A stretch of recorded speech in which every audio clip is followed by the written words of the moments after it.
Êtes-vous prêt à voyager des frontières de vos peurs aux limites de vos rêves, à rencontrer des mythes et des légendes, des diables et des anges, à vous laisser conduire sur les chemins de l'étrange? Arcanum Fabulas. Saison 3. Amalricus 2, le chemin des enfers. Épisode 9.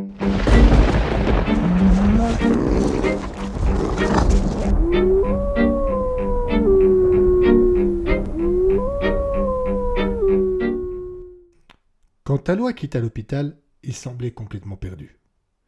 Trop de choses demeuraient obscures dans cette histoire. Cet étrange produit dans les veines de Marley, sa troublante attitude, ne voulait-il rien dire et jouait-il la comédie? Ou bien, au contraire, avait-il vraiment peur de quelque chose? En repensant à la conversation, un élément l'interpella encore davantage. « Intéressez-vous à l'enquête que le commissaire Rosen a menée il y a 2 ans. Vous serez sans doute plus apte à me comprendre, » lui avait dit Marley alors qu'il s'apprêtait à quitter la chambre. Depuis le début, tous les chemins semblaient ramener sur la série de crimes qui s'étaient produits 2 ans auparavant. Après l'anecdote du sonneur de la Cluse, le commissaire avait de suite fait allusion à ces meurtres.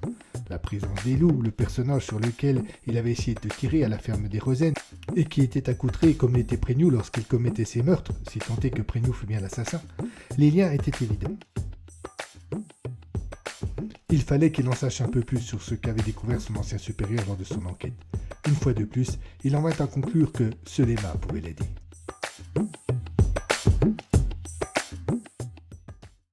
En arrivant dans la rue, le lieutenant eut l'impression de revenir sur la planète après un long périple, et la nuit d'hiver régnait sur ce monde qu'il redécouvrait.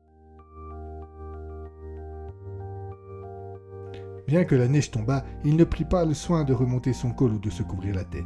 Il se dirigea vers sa voiture, s'exposant au vent et aux précipitations. Il avait une seule chose à l'esprit, reconstituer toutes les pièces du puzzle. Une fois au volant de sa Mégane, il regarda sa montre. Il était 20 heures passées et, avec une grande partialité, il décida qu'il était encore assez tôt pour aller déranger Emma.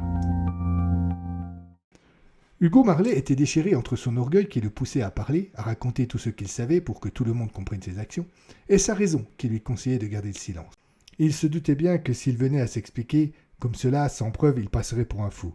Et puis, il y avait cette promesse et le risque couru à la rompre. À nouveau seul, ou presque dans son combat, il sentait monter en lui un énorme désespoir.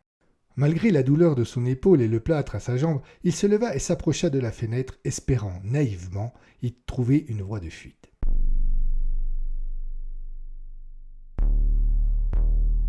S'il n'avait pas été blessé, il aurait sans aucun doute pu passer par là, même s'il était assez haut. Il y avait le chéneau, juste en dessous, de l'herbe, et au-delà, la liberté. Mais dans son état, il n'y avait pas d'espoir. Le seul chemin qu'il pouvait emprunter était la porte, et cette dernière était surveillée.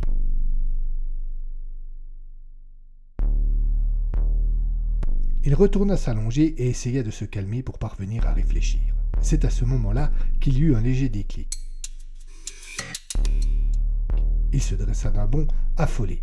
Il demeura immobile un long moment, tous ses sens en éveil, mais il ne se produisit plus rien. Il ne parvint cependant pas à retrouver la paix. Il fit un nouvel effort considérable pour se lever de nouveau et ouvrit le petit meuble dans lequel les infirmières avaient rangé ses habits à son arrivée. Il sortit sa veste et regagna son lit. Un nouveau déclic, un peu plus fort. Hugo s'immobilisa encore, puis, comme si le temps pressait, il retourna sa veste dans tous les sens. Prenant ses 2 mains, il déchira la doublure et en sortit un petit flacon.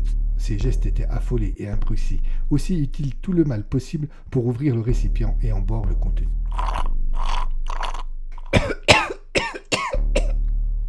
Il y avait à peine 2 gorgées, mais l'une d'elles passa de travers et il toussota. Quelque chose frappa au carreau. Hugo se raidit, puis ce fut à nouveau le silence. Bientôt, toute trace d'angoisse disparut du visage de Marley, et quand un coup de vent aussi violent qu'inexplicable ouvrit la fenêtre, le jeune homme demeura étonnamment stoïque.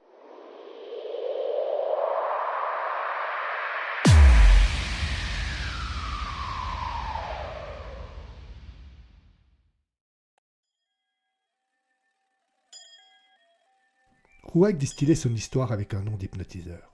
Il prenait le temps de décrire tous les sentiments, marquait des pauses savamment calculées et faisait apparaître les images les mieux choisies. De son côté, Paul buvait ses paroles. Sans doute songeait-il à pensée basse. En d'autres circonstances, je ne le croirais pas. Mais là, je sais que ce qu'il me dit est la vérité. Il eut un léger sourire. C'est stupide. En d'autres circonstances, je ne pourrais pas parler avec un loup. Et le vieil animal continua de penser de plus belle.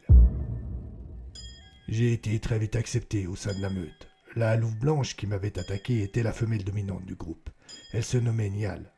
La veille du jour où je les avais rencontrés, Rnak, son compagnon, avait été tué lors d'une partie de chasse qui les avait conduits à s'opposer à d'étranges adversaires qui ne se déplaçaient que sur leurs pattes arrière et se servaient de leurs membres avant pour utiliser des armes. J'ai été de suite fasciné par la description qu'elle me fit de ces animaux. Malgré mon expérience, je n'avais jamais rien vu de pareil. Je mis cependant plusieurs saisons pour la convaincre de me conduire là où elle les avait affrontés. Je ne suis pas prêt d'oublier ma première rencontre avec les hommes. La matinée était grise. Comme il parlait, l'image apparut tout autour de Paul. Le ciel était très bas et il neigeait. Nous avions marché une grande partie de la nuit dans une obscurité absolue, nous repérant uniquement aux odeurs, aux sons et à notre instinct.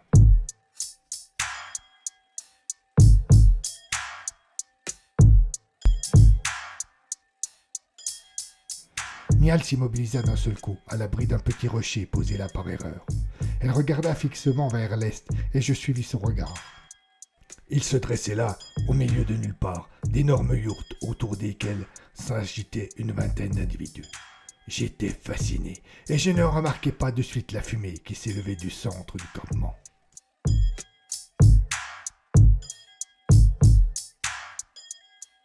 Lorsque je la vis, mon sang ne fit qu'un tour. C'était la première fois que je voyais d'autres êtres vivants que moi capables de maîtriser le feu. Paul vit sur l'étrange écran Rouac s'avancer avant même que ce dernier ne poursuive son histoire. Sans écouter les avertissements affolés de Nial et de mes autres compagnons, je quittai l'abri et m'avançai vers le campement des hommes. Je sentais comme une ivresse m'envahir. Cela fourmillait de pensées que je parvenais à capter, de sentiments, de tendresse et de peur. Et puis un cri me tira de mon étrange transe. Je vis une femme, au milieu du petit village de tentes, hurler en me désignant du doigt. D'autres hommes la rejoignirent bientôt. Je m'immobilisai, attendais leur réaction. Un petit groupe se détacha et vint vers moi. Les autres loups derrière montraient de plus en plus de marques de nervosité. Je les entendais bouger, grogner, mais aucun n'aurait pris l'initiative d'intervenir sans être sûr. Les hommes n'étaient plus qu'à quelques pas de moi. Je distinguais nettement leur visage, leur regard, ou plus précisément la haine dans leur regard. Comment peut-on avoir autant de haine ? Se demanda-t-il presque à lui-même. C'est sans doute la dernière chose que j'ai ressentie avant que l'un d'eux ne jette sur moi sa langue.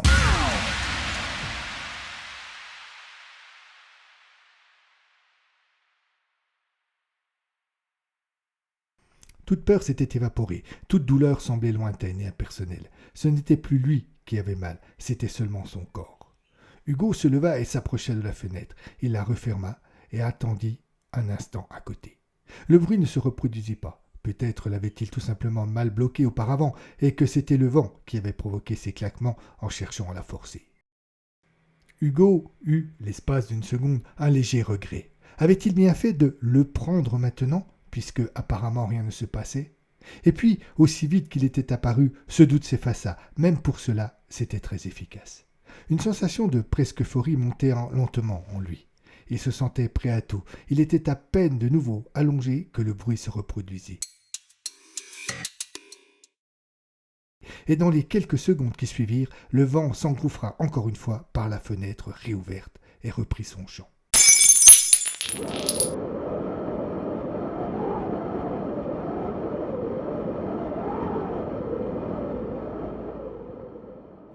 Persuadé que la fermeture était défaillante, Hugo ouvrit grand la fenêtre et chercha à comprendre la cause du problème. Il sentit quelque chose dans son dos et se retourna avec un calme déconcertant.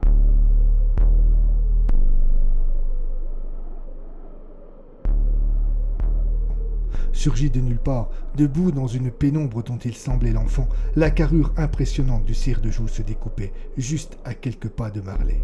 Hugo savait qui était son étrange visiteur, et il lui jeta un regard agressif.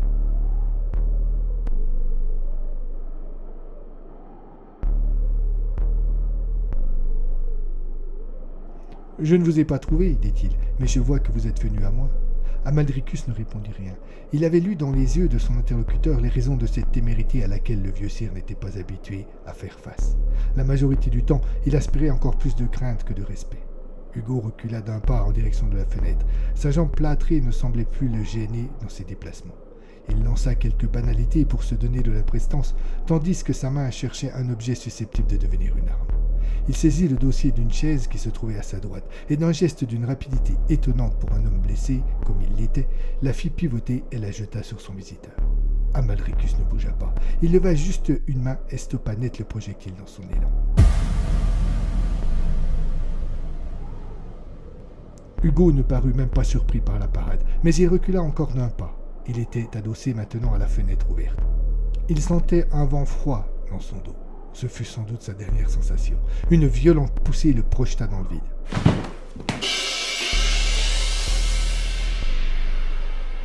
Amalricus se pencha à son tour et regarda le corps sans vie de Marley, plusieurs mètres plus bas.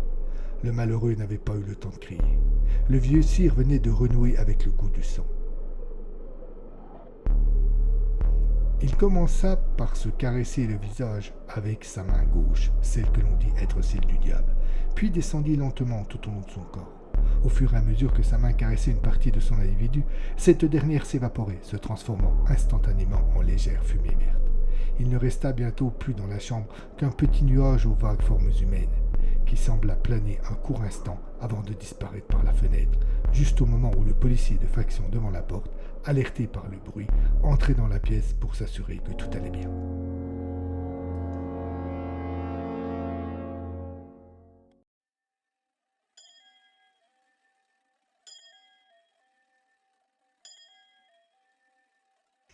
Il me fallut quelques secondes pour comprendre. La lance avait sifflé en fendant l'air, et je savais déjà que je ne l'éviterais pas. Il y eut une ombre, quelque chose de furtif, plus rapide que l'eau du ruisseau en crue, qui s'interposa, et je vis Niall s'écrouler devant moi. Elle avait bondi sans réfléchir, ou plutôt en étant fort bien consciente de ce qui l'attendait. Ses quatre pattes avaient juste frôlé le sol au moment où l'arme assassine s'était figée dans sa poitrine. Elle s'était écroulée immédiatement. Son pelage blanc se confondait avec le sol neigeux, et tous deux étaient entachés du rouge presque noir de son sang. Pour la première fois, je ressentis la haine, le jour même où je rencontrais la mort. Je redressai le museau et je lançai vers le ciel qui m'avait engendré une longue plainte de peine et de douleur. Un second humain s'approchait de moi en courant, sa lance à bout de bras. Juste au moment où il l'utilisait, je bondis. Je croisai l'arme en vol, et comme cette dernière allait se figer dans la neige, moi, je m'abattis violemment sur l'humain. Mes crocs furent sans pitié. Je savourais cette chair qui, pour moi, avait le goût de la justice. Très rapidement, l'homme ne bougea plus, et j'entendis plus loin les cris horrifiés de ses congénères. Tandis qu'une dizaine d'entre eux se précipitaient vers moi, je me redressai, prêt à livrer d'autres combats. C'est à ce moment que les autres membres de la meute vinrent me prêter main forte. Rouac s'interrompit. Il fixa Paul qui put lire la peine dans son regard. Puis l'animal tourna la tête, comme s'il avait honte de regarder l'Odesse pour poursuivre son récit. Ce fut un véritable massacre. Les hommes ne s'attendaient pas à notre réaction. Jusqu'à maintenant, tous les loups qu'ils avaient dû affronter avaient sûrement fui face à leurs armes. Nous n'en fîmes rien. Nous nous élançâmes contre le village de Toile.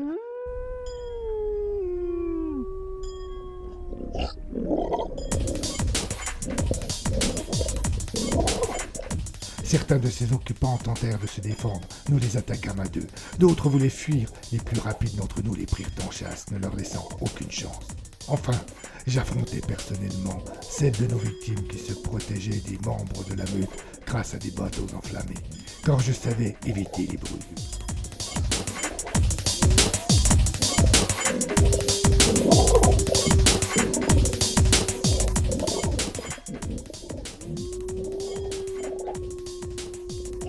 Cela ne dura pas plus de 20 minutes. 20 minutes de cris, de hurlements, 20 minutes pendant lesquelles la neige se teinta d'un rouge de vengeance.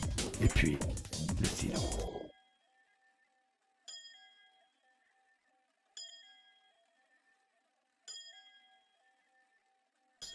Tous les loups se rassemblèrent. Il n'en manquait pas un. Juste un jeune était légèrement brûlé à la patte avant droite.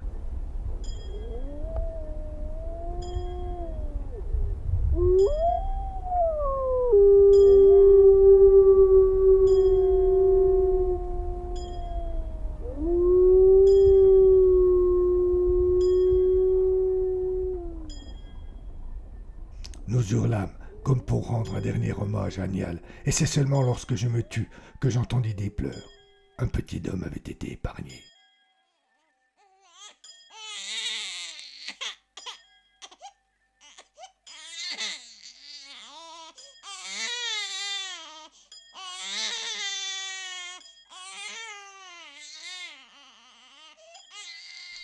C'était un tout petit, quelques mois tout au plus.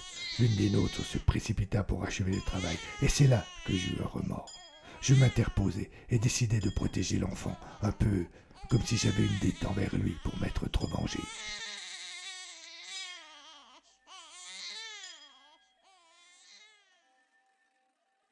Rouac se tut. Il fixa quelques secondes Paul.